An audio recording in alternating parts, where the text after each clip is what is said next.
So what's super funny is that in my opinion, I definitely do think some of the iPhones that got discontinued on iOS 17 could have easily gotten iOS 17. Phones like the iPhone 10, iPhone 8, and iPhone 8 Plus, I truly do feel like could have gotten these versions of softwares. It was a good upgrade for sure for 17, but really it wasn't like this massive change, and I feel like Apple probably could have done a little bit of a better job in some cases. But here's the craziest thing. Not only do I kind of feel like those devices could have gotten it, I also do feel like an iPhone like the iPhone 6s probably could have gotten iOS 17. Now, I'm not saying it should have gotten it, like I do think it stopped on, a decent version of software on iOS 15, but I do feel like on that version of software, Apple could have actually given this iOS 17 version to the iPhone 6s, and we probably could have gotten a pretty decent experience with it. Now, the iPhone 6s is an iPhone that came out in 2015, so it came out many, many years ago. It's not the current generation, it's a very, very old iPhone. It's kind of unsupported, like it's still kind of supported on iOS 15, but that's like 2 versions old. But there's still some remnants of some iOS 17 type of stuff going on with the iPhone 6s.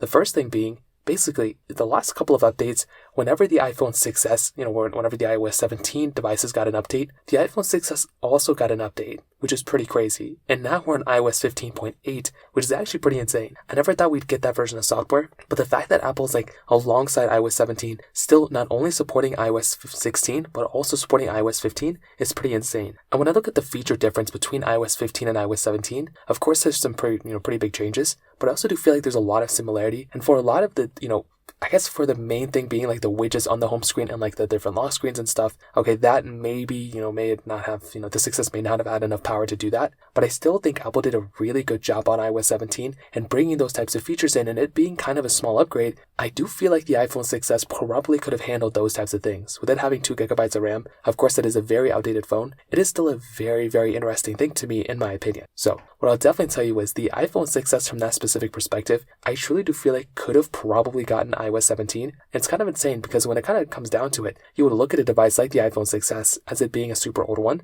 but in some ways I do feel like it probably could have gotten the latest version of iOS, which is pretty insane. So that pretty much covers it up there. If you have any other thoughts or questions, let me know in the comment section below. Hit the like button, help me so much, but definitely hit that subscribe button. More importantly than everything else, I love every single one of you guys. Hopefully I'll catch you guys in the next video. Peace out till then.